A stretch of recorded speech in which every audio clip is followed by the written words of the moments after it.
راتزی وقار اللہ رب العزت کے مقدس کتاب قرآن مجید کا دوسرا پارہ سورہ البقرہ کی دو آیات بابرکات جن میں اللہ رب العزت نے ارشاد فرمایا یا ایھا الذین آمنوا استعینوا بالصبر والصلاۃ، ایمان والو اللہ سے مدد طلب کرو صبر کے ذریعے اور نماز کے ذریعے، ان اللہ مع الصابرین، بے شک اللہ تعالی صبر کرنے والوں کے ساتھ ہے۔ وَلَا تَقُولُوا لِمَن يُقْتَلُ فِي سَبِيلِ اللَّهِ أَمْوَاتٌ، جو اللہ کے راستے میں شہید کر دیا جائے تم انہیں میت نہ کہو، مردہ نہ کہو، بلکہ وہ اللہ کے ہاں زندہ ہے لیکن تم اس کا شعور نہیں رکھتے۔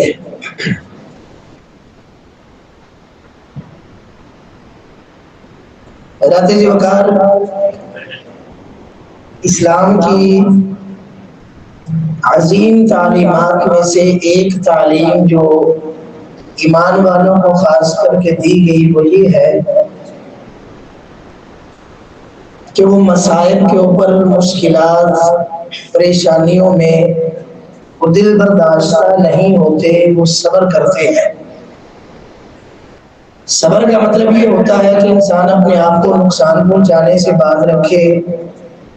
استقامت کا مظاہرہ کرے یعنی ڈٹا رہے۔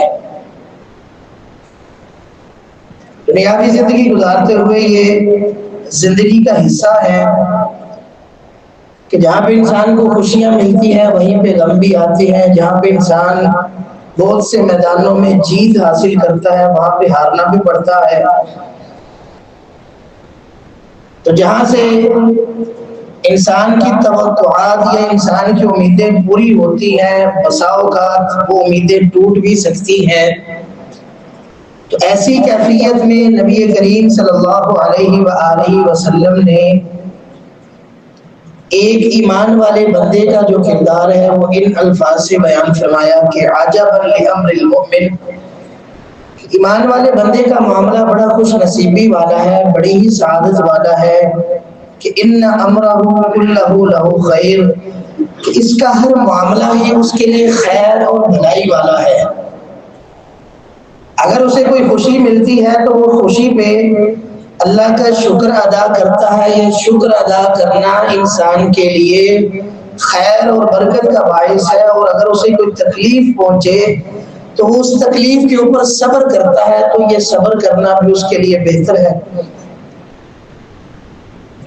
تو اسی لیے اللہ کے نبی صلی اللہ علیہ وآلہ وسلم کی آپ زندگی کا مطالعہ کر کے دیکھ لیجئے کہ آپ کی زندگی دکھوں بھری ہے، قدم قدم پہ آپ کو پریشانیاں ملی، صعوبتیں،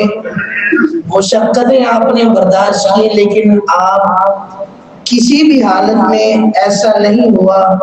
کہ آپ کے ضبط کا بندھن ٹوٹا ہو، یا آپ نے واویلا کیا ہو، یا آپ نے اپنے نفس پہ کنٹرول کھو دیا ہو، یہ کہیں پہ بھی نہیں ملتا۔ آپ کا صبر مثالی صبر تھا۔ اللہ رب العزت نے قرآن مجید میں بطور استعارہ، بطور تمثیل آپ کے صبر کا ذکر کیا کہ فَاصْبِرْ كَمَا صَبَرَ أُولُو الْعَزْمِ مِنَ الرُّسُلِ، کے حضور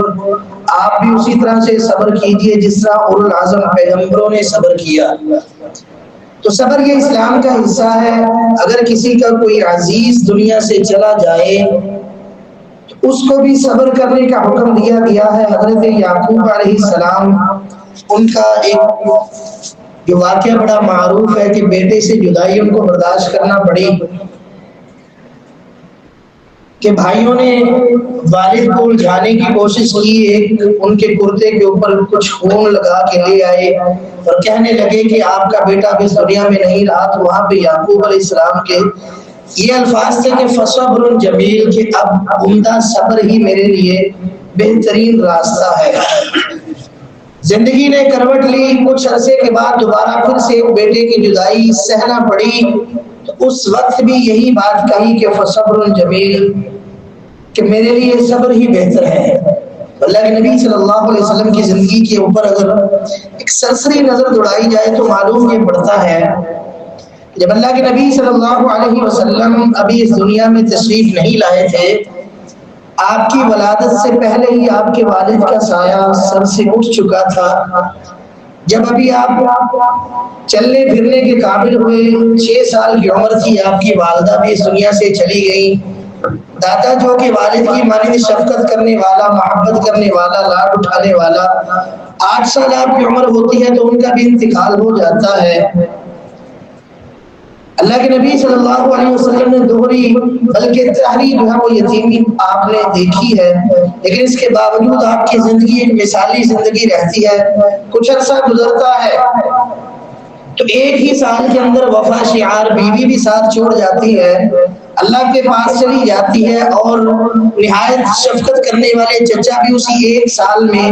اللہ کو پیارے ہو جاتے ہیں۔ لیکن اللہ کے نبی صلی اللہ علیہ وسلم پھر بھی جو ہے وہ آپ صبر و استقامت کا حسین مظہر نظر آتے ہیں۔ اور اللہ کے نبی صلی اللہ علیہ وسلم کو اللہ رب العزت نے اولاد سے نوازا۔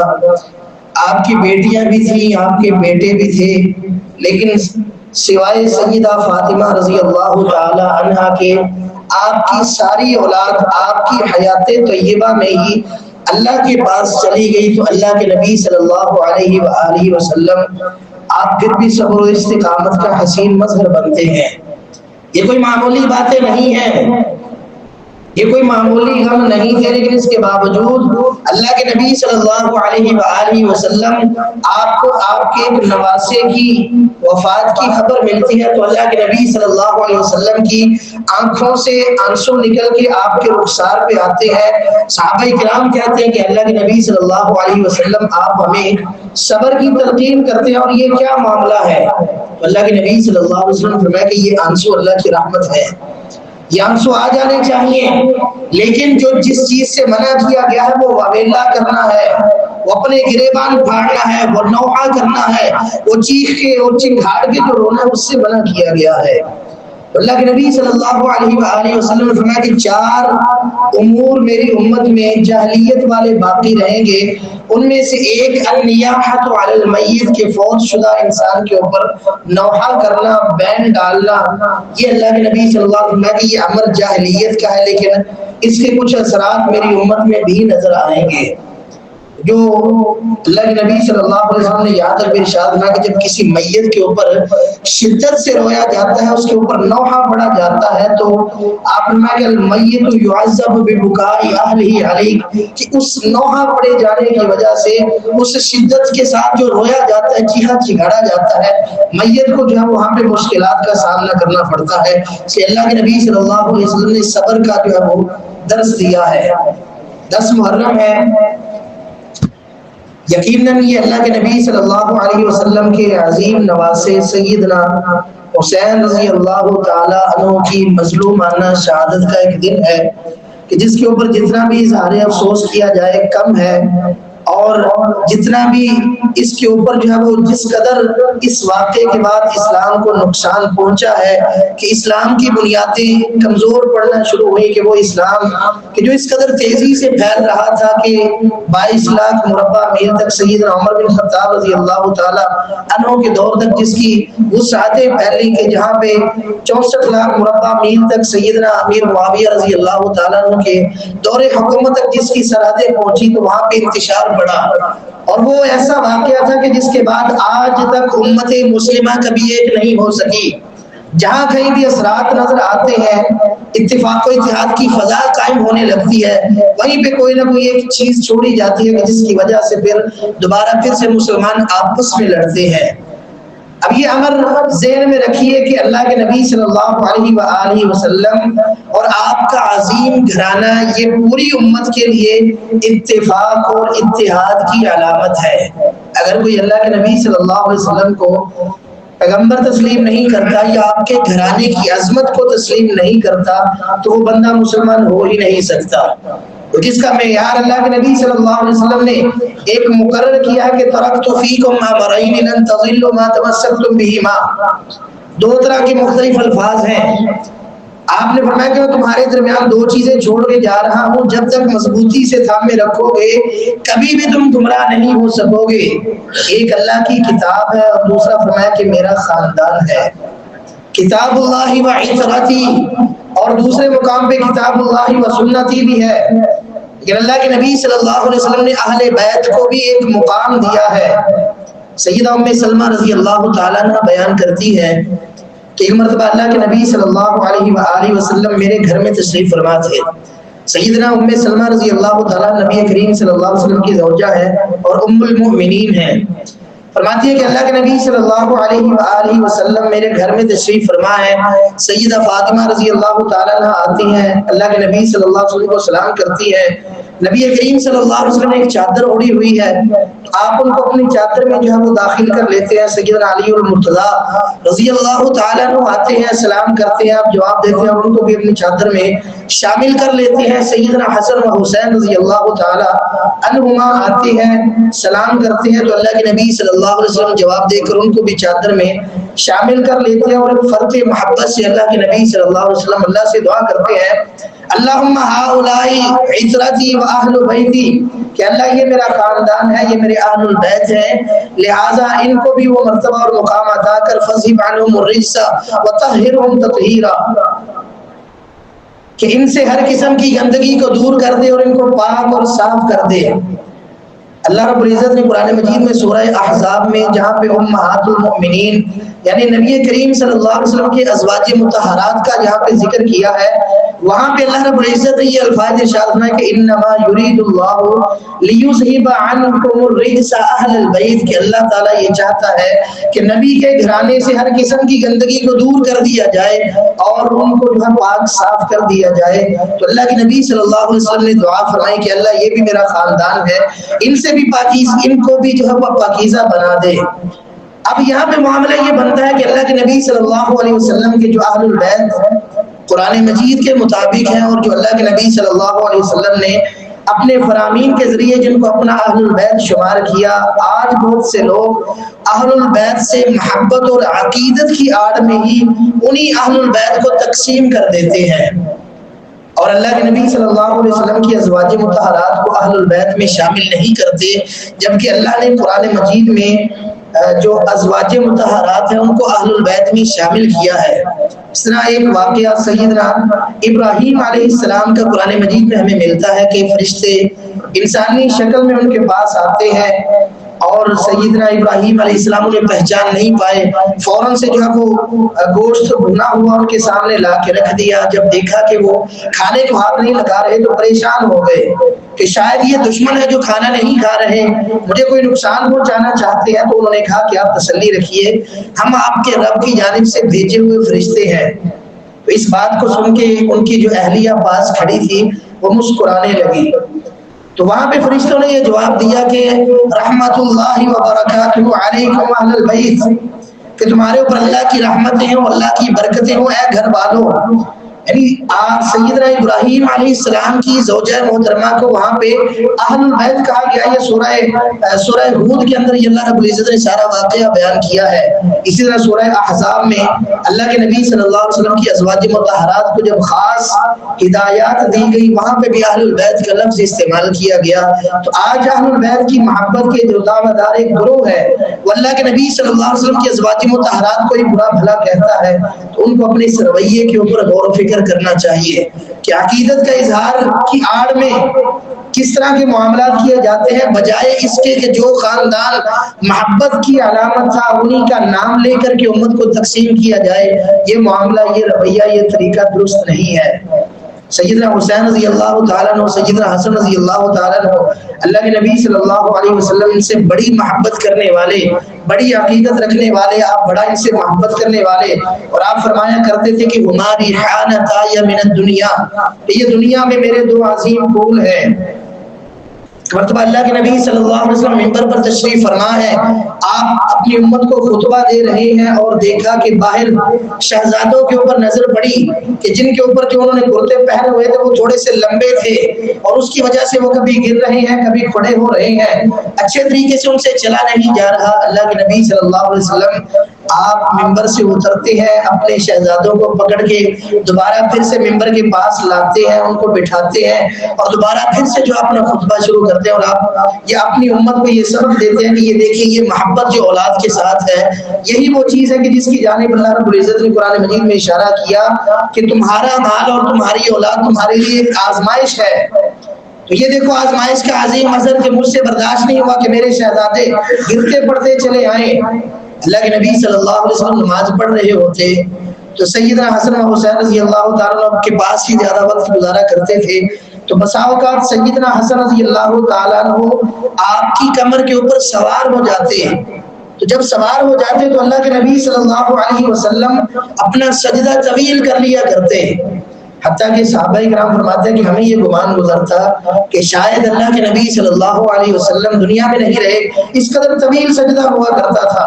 تو آپ یہ فرمایا کرتے کہ میرے بیٹے نے میرے کندھے پہ سواری کی تھی تو میں چاہتا تھا کہ وہ سواری کا زیادہ مزہ لے لے. اس قدر اللہ کے نبی صلی اللہ علیہ وسلم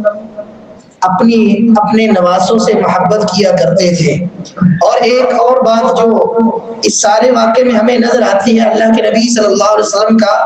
اپنی بیٹی سیدہ فاطمہ الزہرا رضی اللہ تعالی عنہا اور اپنے نواسوں سے جو محبت کا عظیم مظہر تھا، اس کا ایک اور پہلو بھی ہے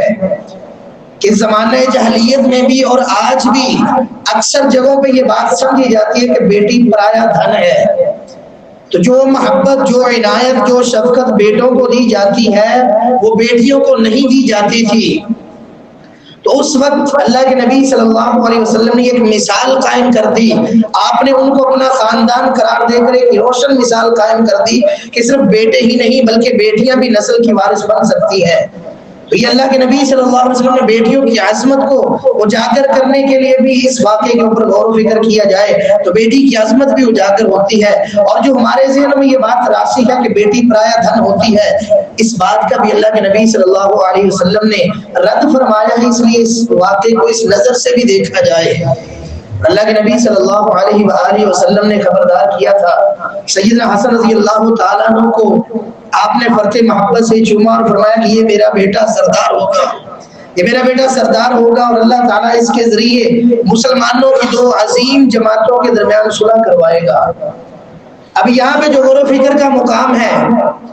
اللہ کے نبی صلی اللہ علیہ وسلم نے دو جماعتوں کو مسلمان قرار دیا،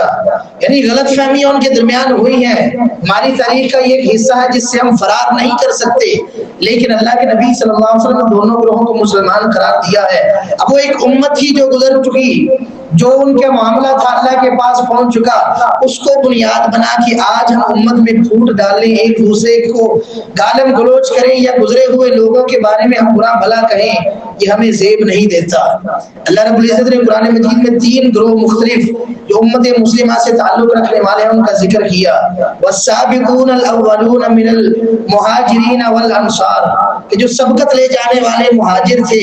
یا پھر ان مہاجروں کو جگہ دینے والے انصار، اور تیسرے نمبر پہ کہ جو نہ مہاجر تھے نہ انصار تھے، جو ان دونوں کی پیروی اچھے طریقے سے کرنے والے تھے. اللہ رب العزت نے فرمایا کہ رضی اللہ عنہم ورضوا عنہ، اللہ ان تینوں گروہوں سے راضی ہے. اور اسی طرح سورہ حشر میں اللہ رب العزت نے پہلے مہاجرین کا ذکر کیا کہ للفقراء المہاجرین الذین اخرجوا من دیارہم واموالہم یبتغون فضلا من اللہ ورضوانا وینصرون اللہ ورسولہ، کہ وہ مہاجر کہ جن کو ان کے گھروں سے نکال دیا گیا، ان کے مالوں سے بے دخل کر دیا گیا، وہ ہر حال میں اللہ کے نبی صلی اللہ علیہ وسلم کی آواز پہ لبیک کہتے ہوئے وہ چلتے رہے اور اللہ اور اس کے رسول کے مددگار بنتے رہے. اور اس کے بعد فرمایا کہ والذین تبوؤا الدار والایمان من قبلہم یحبون من ہاجر الیہم، کہ وہ انصار کے جنہوں نے ایمان کو جگہ دی، جنہوں نے اپنے گھروں میں مہاجروں کو ٹھہرایا، وہ پسند کرتے تھے ان لوگوں کو جو ان کی جانب ہجرت کر کے آئے. اور تیسرا گروہ اللہ رب العزت نے ذکر کیا کہ والذین جاءوا من بعدہم، اور وہ لوگ جو ان کے بعد آئے، یقولون ربنا اغفر لنا، وہ اللہ سے یہ دعائیں کیا کرتے تھے کہ اللہ ہمیں بخش دے، ہمارے بھائیوں کو بخش دے کہ جو ہم سے پہلے ایمان میں سبقت لے گئے. اور انہی آیات کے تحت مفسرین ایک واقعہ لکھتے ہیں سیدنا زین العابدین کا، کہ ان کے سامنے کسی شخص نے آ کے مہاجرین اور انصار صحابہ اکرام رضوان اللہ علیہم اجمعین کے بارے میں کچھ باتیں کہیں. تو آپ نے ان سے ایک سوال پوچھا کہ بتاؤ تمہارا تعلق مہاجروں سے ہے؟ وہ کہنے لگا کہ نہیں. فرمایا کہ پھر پوچھا کہ تمہارا تعلق انصار سے ہے؟ تو کہنے لگا کہ میرا تعلق انصار سے بھی نہیں ہے.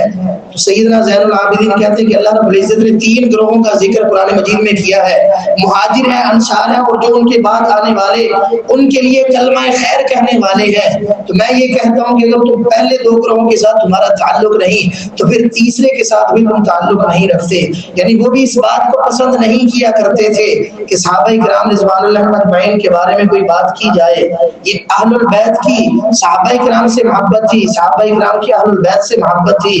آج جو ہے وہ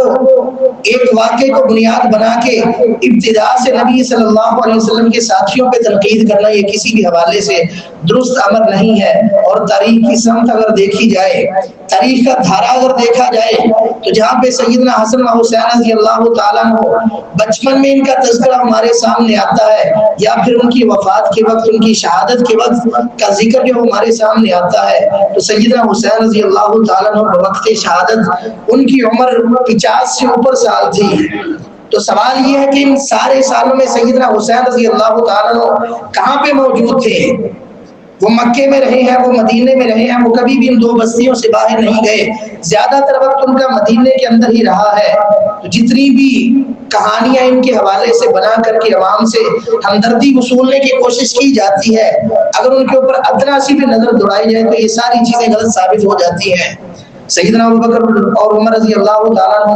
عنہما کے حوالے سے جو الزامات لگائے جاتے ہیں وہ بھی سارے ختم ہو جاتے ہیں، کیونکہ یہی سیدنا حسن و حسین رضی اللہ تعالیٰ عنہ میں احادیث میں نظر آتا ہے کہ یہ کبھی سیدنا ابوبکر صدیق رضی اللہ تعالیٰ عنہ کے کندھوں پہ سوار نظر آتے ہیں، کبھی سیدنا عمر بن خطاب رضی اللہ تعالیٰ عنہ کے ہاتھوں میں ہاتھ ڈالتے نظر آتے ہیں، اور کبھی سیدنا عثمان رضی اللہ تعالیٰ عنہ کے گھروں کے باہر پہرا دیتے نظر آتے ہیں، اور کبھی سیدنا علی المرتضیٰ رضی اللہ تعالیٰ عنہ کے ساتھ منصب خلافت میں فیصلے کرتے نظر آتے ہیں۔ تو یہ اہل البیت کی نبی صلی اللہ علیہ وسلم سے محبت تھی، کبھی بھی ان کی زبان اطہر سے کبھی بھی صحابہ کرام رضوان اللہ اجمعین کے بارے میں کوئی نازیبہ بات نہیں نکلی، اور نہ ہی صحابہ کرام رضوان اللہ اجمعین نے اس ادب یا احترام میں کوئی کمی آنے دی ہے۔ تو اس لیے سیدنا حسین رضی اللہ تعالیٰ عنہ یہ امت کے لیے اتفاق اور اتحاد کا مظہر ہے، یہ سبھی کے نزدیک غیر متنازع ہے۔ تقابل یزید سے کیا جاتا ہے تو یزید کی کوئی حیثیت نہیں ہے، اس کا کوئی مرتبہ اور مقام ہی نہیں ہے۔ سیدنا حسین رضی اللہ تعالیٰ عنہ ہمیشہ سے افضل اور اعلیٰ رہے ہیں، یزید کا اس کے ساتھ کوئی مقابلہ بنتا ہی نہیں ہے۔ یزید کیا وہ ایک عام تابعی ہے، وہ صحابی بھی نہیں ہے، جبکہ سیدنا حسین رضی اللہ تعالیٰ عنہ نہ صرف صحابی ہے بلکہ خانوادہ نبوت کے چشم و چراغ ہیں، جن کے بارے میں نبی کریم صلی اللہ علیہ وسلم نے فرمایا ہو کہ سیدہ شباب اہل الجنہ، یہ جنت کے نوجوانوں کے سردار ہوں گے۔ تو اس لیے اس معاملے میں ایک سبق جو ہمارے سامنے دوسرا بھی آتا ہے کہ جس طرح اہل البیت نے، ان کے خانوادے نے صبر کر کے دکھایا، آج ہمارے لیے بھی سبق یہی ہے کہ ہم صبر کر کے دکھائیں۔ جس طرح اللہ کے نبی صلی اللہ علیہ وسلم نے گریبان اٹھاڑنے سے، اپنے بال اکھیڑنے سے یا نوحہ کرنے سے منع کیا ہے، آج ہم بھی ان کی تعلیمات کے اوپر عمل کرتے ہوئے اسی طرح سے ہی جو ہے وہ اس دن کو گزاریں۔ جہاں تک عقیدت کی بات ہے تو عقیدت ہمیشہ اطاعت کی تقاضا کرتی ہے کہ جس سے ہماری محبت ہو، جس سے ہماری عقیدت ہو، جس سے ہمارا پیار ہو، ہم اس جیسا بن کے دکھائیں، ہم ان کے کردار کو اپنائیں، تو ہی محبت سچی محبت ہے۔ اور یہ بات عام طور پہ جو ہے یہ معلوم ہے کہ سیدنا حسین رضی اللہ تعالیٰ عنہ کا سر جب کاٹا گیا تو وہ سجدے کی حالت میں تھے، تو آج ہم سجدہ کیوں نہیں کرتے، سنت کو زندہ کیوں نہیں کرتے، کہ ہماری مسجدیں آج ویران ہمیں کیوں نظر آتی ہیں؟ ایک طرف جو محبت سیدنا حسین سے ہے، اور اس کے مقابلے میں جو حسین کے نانا کا پیغام تھا کہ نماز پڑھی جائے، اس کے اوپر عمل نظر نہیں آتا۔ سیدہ زینب رضی اللہ تعالیٰ عنہ کی چادر کی فکر کی جاتی ہے، لیکن اس کو اپنے معاشرے کے اوپر، اپنے گھروں کے اوپر لاگو کیوں نہیں کیا جاتا؟ ان جیسا پردہ کیوں نہیں اپنایا جاتا؟ ان جیسا جو وہ حجاب کیوں نہیں کیا جاتا؟ جب یہاں پہ بات آتی ہے تو آئیں بائیں شائیں ہونا شروع ہو جاتی ہے۔ تو اس لیے عقیدت جس کے ساتھ ہو اس کی سیرت بھی اپنائی جائے، جس سے محبت ہو اس جیسا بن کے بھی دکھایا جائے، ورنہ خالی دعوے، خالی محبتیں یہ ہمیشہ سے کھوکھلی رہی ہیں، جس کا نہ اللہ کو کوئی فائدہ ہے نہ انسان کو کوئی فائدہ ہے۔ وقتی طور پہ جو ہے وہ انسان کو ایک خوشی مل جاتی ہوگی، لیکن اصل اللہ رب العزت نے قیامت کے دن یہی پوچھنا ہے کہ جس سے محبت تھی، قیامت کے دن انسان کھڑا اسی کے ساتھ ہوگا، لیکن محبت اگر سچی ہوگی، اگر اسی طرح کا رویہ اپنایا جائے، اسی طرح کا انداز اپنایا جائے، اسی طرح کی زندگی اپنائی جائے، تو پھر ہی انسان محبت محبت میں سچا ٹھہرتا ہے، ورنہ زبانی دعوے یا وہ اوروں نے بھی بہت سارے لوگوں نے کیے ہیں لیکن جب ان کے دعووں نے ان کو کوئی فائدہ نہیں پہنچایا۔ اللہ رب العزت سے دعا ہے کہ اللہ تعالیٰ ہمیں حقیقی معنوں میں سچی محبت کرنے کی توفیق عطا فرمائے۔ اللہ رب العزت ہمیشہ سے اسلام اور مسلمانوں کی حفاظت فرمائے۔ وما علینا الا البلاغ۔